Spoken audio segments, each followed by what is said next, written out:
The title is I Am God's Beloved. She just set that up so perfectly, so beautifully.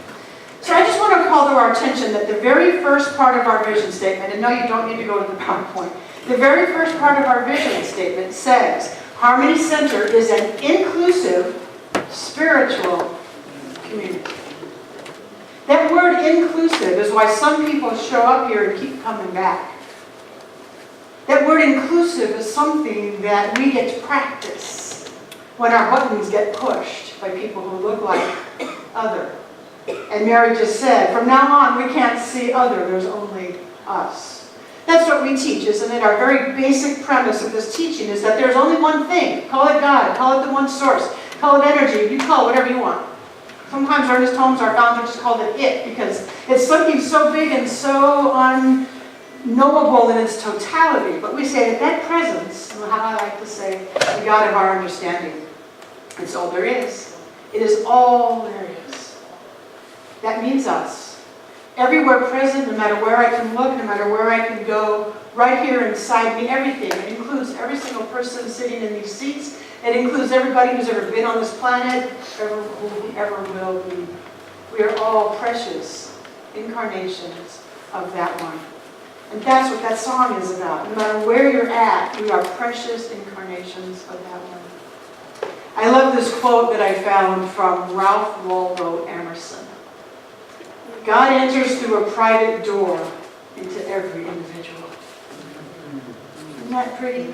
God enters into a private door through every individual. This to me speaks of that same idea of the God of our understanding, because isn't it private after all? Isn't our understanding, isn't our own feeling of that presence within us, isn't it really private? Isn't it really personal? Or sure, we gather together with like-minded people who think like us, but ultimately, it's our time in the quiet, it's our time communing with that presence. So if you can just take this in, that the God that you understand has already entered through a private doorway, to me that's the heart, already entered into the private doorway into every individual. Now today in this message, I'm taking inclusive to mean all kinds of things. So I am definitely going to talk about sexual orientation and gender. If you're uncomfortable with that, I'm giving you fair warning. I'm going to talk about ethnicity and skin color. I'm going to talk about religion or no religion whatsoever. I'm going to talk about physical or intellectual disabilities. I'm going to talk about economic status. I'm going to talk about diversity, in other words. And whatever way you need to take it, you take what's yours. You may not relate to part A, but you might relate to part B. So just use the diversity feeling as you need to. I lit our candle for diversity in unity. And so we say that one premise that God is all there is, but it has created everybody. And there's our diversity. And around here we say God didn't make no junk. God didn't make no junk. That's a slang way of reminding ourselves that who we are is not only one with God, but we are precious, precious creations of that. The last line of our vision statement reminds us that through the recognition of the oneness of all life, we consciously activate a world that works for everyone. That's a big vision, a world that works for everyone, especially when the outer appearance is the world doesn't always look like it's working for everyone. But that's why I say a vision is something so big and so vast that we don't just get it done like a goal. We just keep moving towards that greater yet to be of that vision. With that said, I would like to read our CSL, Centers for Spiritual Living, who is the group that we belong to, our organization. I would like to read the global vision that connects us all. Because I don't think I've done this in a long time, and it's changed over the years. And it's called A World That Works for Everyone. We envision all people, all beings, and all life as expressions of God. We see a world in which every person lives in alignment with his or her highest spiritual principle, emphasizing unity with God and connection with each other. A world in which individually and collectively we are called to a higher state of consciousness and action. We envision humanity awakening to its spiritual magnificence and discovering the creative power of thought. A world where every person discovers his or her own personal power and ability to create a life that works within a world that works for everyone. We envision a world in which we live and grow as one global family that respects and honors the interconnectedness of all life. A world where this kinship with all life prospers and connects through the guidance of spiritual wisdom and experience. We envision a world where personal responsibility joins with social conscience. I'm going to pause for just a second. If you are around, have been around for a long, long time, back in the days where we didn't do that, the days have changed. Personal responsibility joins with social conscience in every area of the political, corporate, academic, and social sectors, providing sustainable structures to further the emerging global consciousness. We envision a world where each person has enough food, a home, and a sense of belonging. A world of peace and harmony, enfranchisement and justice. We envision a world in which resources are valued, cared for, and grown, and where there is generous and continuous sharing of these resources. We envision a worldwide culture in which forgiveness is the norm. We envision a world which has renewed its emphasis on beauty, nature, and love through the resurgence of creativity, art, and aesthetics. We envision a world that works for everyone and for all creation.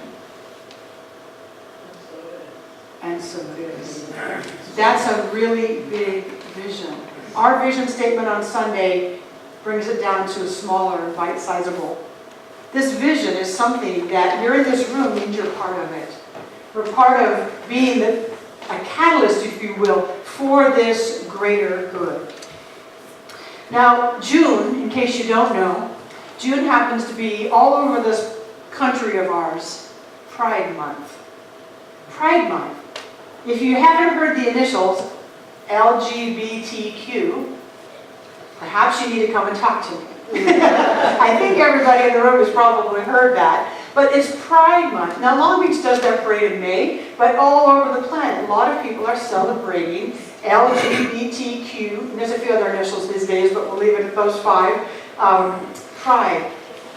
Every once in a while I get asked, why is that needed? Why is there a parade, and why is there these festivals for gay people, for transgender people? Why is that even needed? Well, I'd like to say that it isn't needed, but it is. And you may, in this room, say, Sean, you're preaching to the choir, but you may know other people in your life who would benefit from knowing some of these pieces. There are many, many people who have been disowned by their families because they came out as gay or transgender. There have been many people who have been excommunicated, kicked out of their churches because of the same thing. There have been many people who have been fired from jobs. There have been many people who have been disenfranchised. There have been many people who have been bullied and killed because of who they are. We still have to ask the question, am I safe in this environment to say who I am? Let me give you a little story. A couple weeks ago, Father's Day, I guess that was last weekend, I was at my brother's house. And I have a small family, and so does my brother's wife. And so we often get together, the two families. So my brother's mother-in-law, I've known her for a long, long time. Wonderful person, very open. And towards the end of the night, we're having a conversation. And I don't even know how it came up, but I said, oh, every once in a while, people will ask Becky and I if we're sisters. When we're out in public. Are you two sisters? And I said to my brother's mother-in-law, well, sometimes it's easier to just say yes.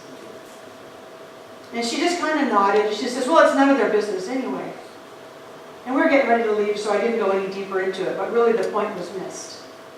Yes, okay, it's nobody's business. But I would never think twice if I was out with my husband and somebody said, is that your brother? I'd say, oh, no, that's my husband. I would not think twice. The fact that in that split second, when Becky and I are out in public, that if somebody says, oh, are you sisters? It has to happen very quickly, and we're used to doing it, unfortunately. to assess right then and there, am I going to say, oh no, it's my wife? Or am I going to say, yeah, we're sisters? The fact that that still has to even be thought about is why we have Gay Pride Month. The thought that that's an issue at all.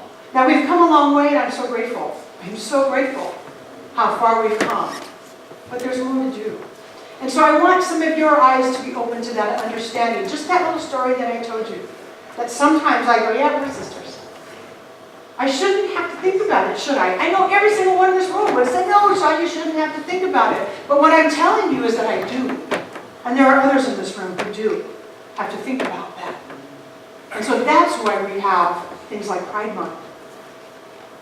When we have the total awareness of oneness, then we won't need it.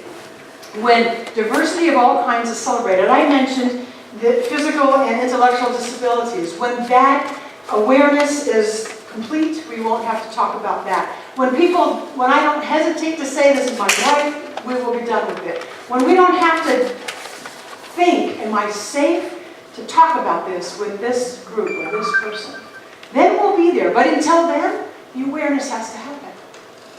And I was talking in that same Father's Day with my brother, and he said something about skin color.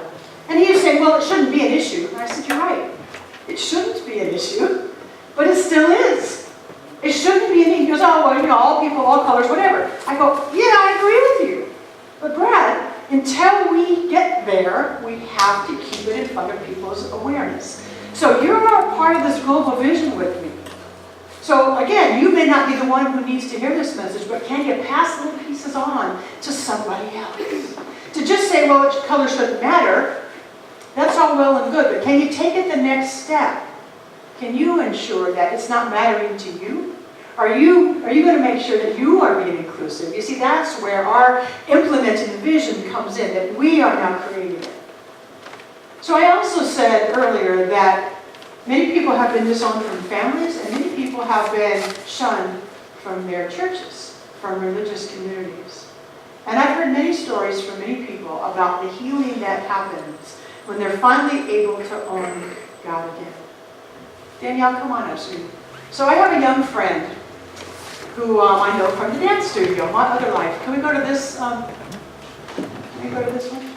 So this is Danielle. Come on. Hi, Danielle. Hi, Danielle. Hi. Yay. She only knows my other life. Part of me that's the dancer. It's nice to meet this one. Is that this one? So Danielle has had an experience recently, and she's young, so she doesn't have notes. She has her phone. Very good. And I love that. So she had told me about a story a few weeks ago at the dance studio, and I said, oh my gosh, can I share your story at church? And she said, yeah, I'm actually writing something. So she gets to share it herself.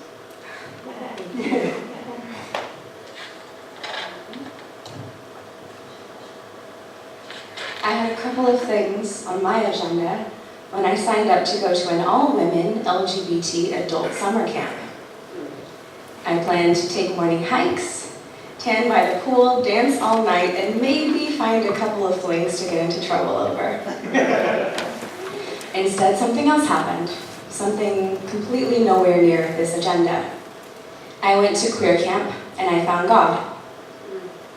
On a Sunday morning in Ojai, surrounded by beautifully open LGBT people, I ate my breakfast and spoke about the scars religious trauma has left on my heart. I allowed the years of feeling unwanted and condemned by the church to melt away. We took communion from each other, using our leftover mimosas and cinnamon banana bread. We stood in each circle, looking into each other's eyes, and we said, "This is the body and blood of the Lord that was lovingly shed for you." And we believed it. We prayed with each other, for each other. The last time that I had prayed, I was a teenager in a Pentecostal church, and I was only doing it because my mother was giving me that "you better not be a sinner" glare that only evangelical mothers have perfected. This time, my prayer was motivated by my desire to connect. I hadn't realized how starved for a spiritual connection my soul had been. After breakfast, we had a workshop called Divine Creation, where we reimagined a queer-affirming, God-centered religion of what it would look like if the church understood that God is big enough for all of us. We sang worship songs and wiped each other's tears. We were told that we were wonderfully and fearfully made, that we were seen and celebrated for who we are. On a hilltop in Ojai, while outside of our meeting place there was a pool party going on, we reclaimed our spirituality and brought ourselves to a healing that we created for one another. I left there with the knowledge that though I might not always have a place in the church, I have a place in God, in the universe, in divinity, and in that I belong.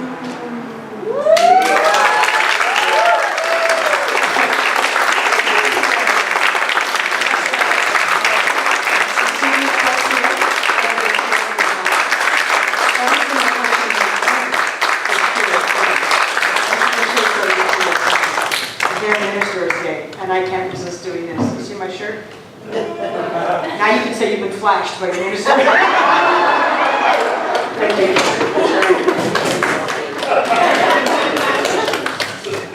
Her story touched me because I thought that churches shun people because of who they are. It just breaks my heart. It breaks my heart.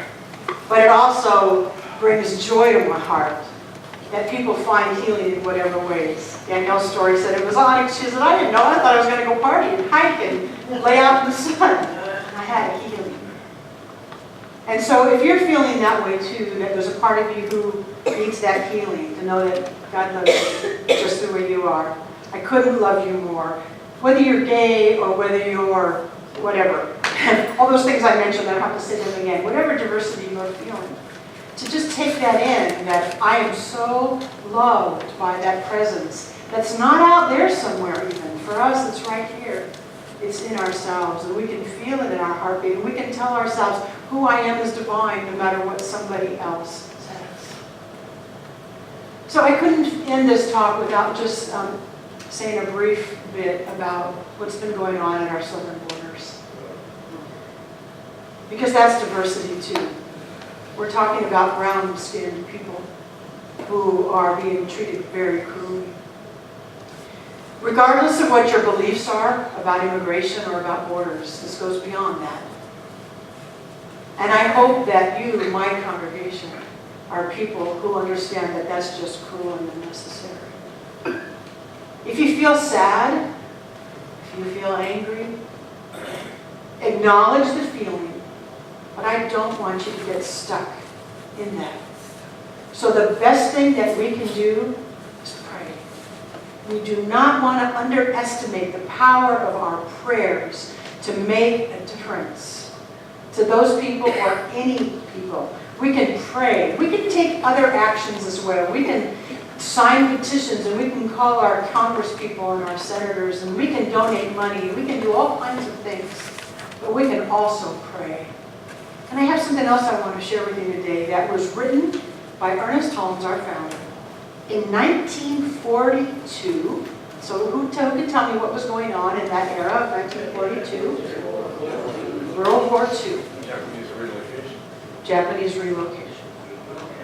Okay, so this was written back then. Japanese-American relocation. Thank you, Japanese-American relocation. The same thing that's happening right now, basically, with different colored skin and different shaped eyes. I'm going to read you just a little piece of Ernest Holmes' words. Remember, 1942, during the trying times through which we are passing, sounds like you could have written it right now. During the trying times through which we are passing, it is but natural that we occasionally find ourselves caught in the meshes of mental depression. There are moments when we feel as though the whole world will hold its breath, tense with the expectation of evil tidings. Here is a wonderful opportunity for those of us who believe in spiritual power to try a simple but effective experiment. You may call this psychology, metaphysics, faith, prayer, new thought, old thought. There's nothing in a name. I love his sense of humor. The only thing that matters is, are we obtaining the desired results? And do we believe that there is a law of mind and spirit which can bring greater peace, comfort, and joy into our experience. If we do have this conviction, and if we have added to our spiritual faith the knowledge that there is a scientific principle of mind which may be consciously applied for any human need, then we are ready to make this experiment. The experiment is to pray. And here's just one little blurb of his prayer. I'm not going to read you the whole thing, but this part is where, to me, this is where it's at for right now.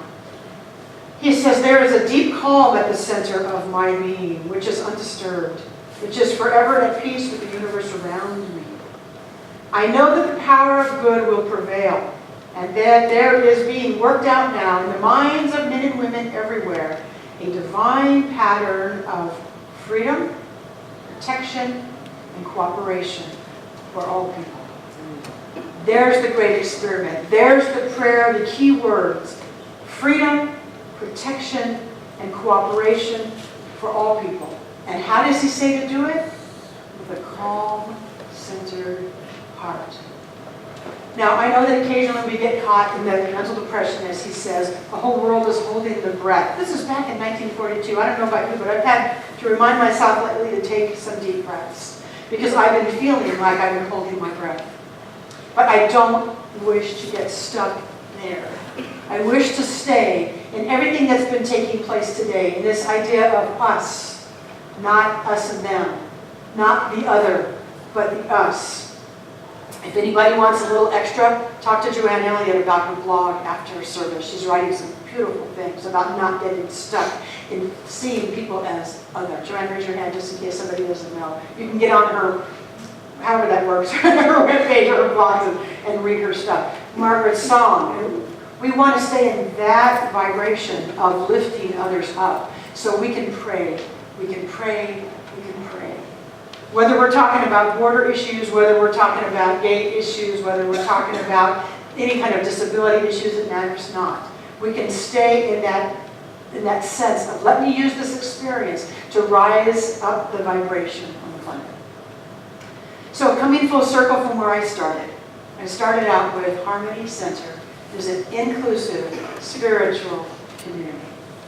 And at the beginning, we're singing that new beautiful song that says, whether you're black or white, I'm going to add brown or purple or green.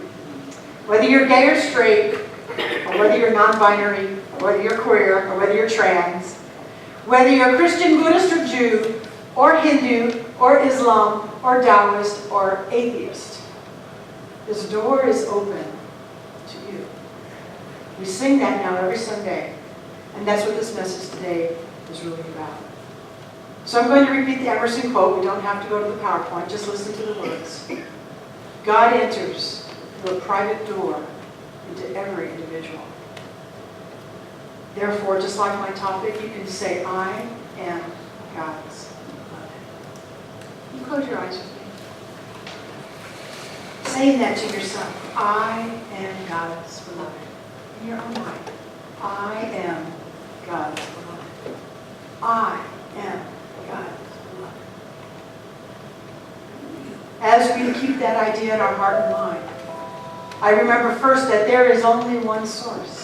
And by whatever names we call it, Spirit, God, the presence, whatever the God of your understanding is, turn within to that now. As I recognize the one source, I recognize that it is love, and it is joy, and it is peace. I recognize it as intelligence and wisdom. I recognize it as guidance and protection. And most especially, I recognize it as right here where I am. And so right now I bring my awareness to remember that I don't have to go searching for God out there, but I just open my heart and I find it within me. I feel my heartbeat. And that's evidence of a power greater than me. I feel my breath, and that's evidence of a power greater than I am. And yet, where do I find it? I find it within. That presence, that love within me, I am so aligned with it, closer than hands and feet. I know this is true for all of us, every single one of us. And so I easily speak my words saying that we are all God's beloved. Whether we're black or white, gay or straight, Christian, Buddhist or Jew, we are God's beloved. Whether we're happy or sad, whether we're at our best or our worst, whether we're sober or high, we are God's beloved. Whether our history of other church has been sad or wonderful, we are welcome here. And this philosophy embraces oneness. And so let us each know this day that who we truly are is a creation of the divine. We are whole and complete just as we are. I also know that there's nothing that we have to do to earn God's love. It is already freely given. And so this day, let's just settle into this truth that it's already who we are and where we are. I'm grateful to speak this truth. I'm grateful to remember that we indeed are God's beloved. I'm grateful to celebrate diversity. And so with this gratitude, I just release this prayer now into that infinite mind, that spiritual law that knows what it's doing. And so I, Sean, can let go. And I do so now. I let go and I let God with full trust. And I say, and so it is. Amen.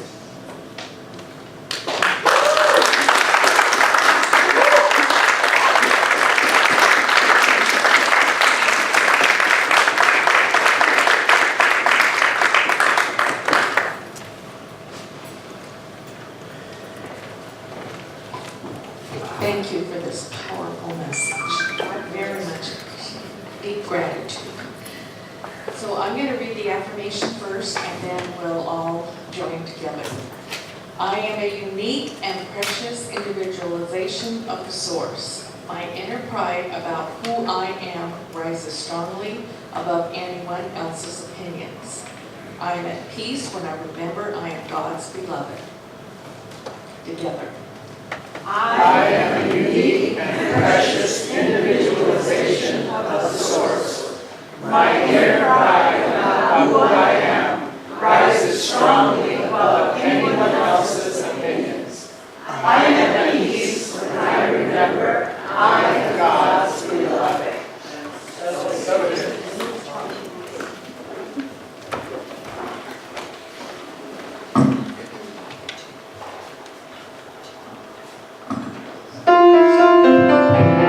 Let me be the hand to guide you on, the gentle voice inside you, not the one that haunts and shames you, not the one that howls and blames you. I will show you a brighter day. I will show you a lighter way for you.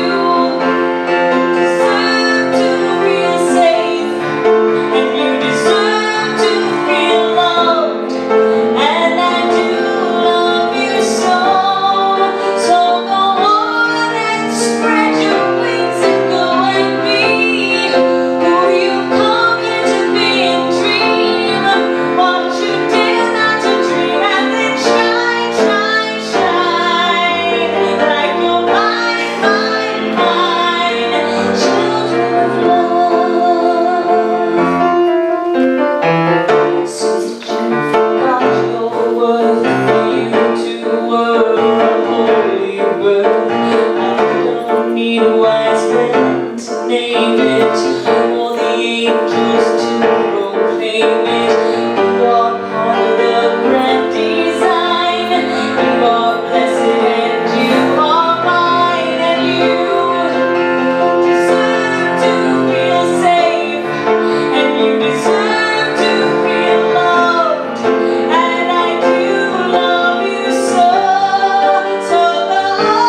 administering of our love offering, and so I invite our ushers to come forward. And as they do, what we like to do here is we take our gifts or we take our intention. If you're here with us brand new, your gift today, your presence is plenty of a gift. For everybody else, we take our love offering close to our heart, and for just a moment, we enter into a silent blessing.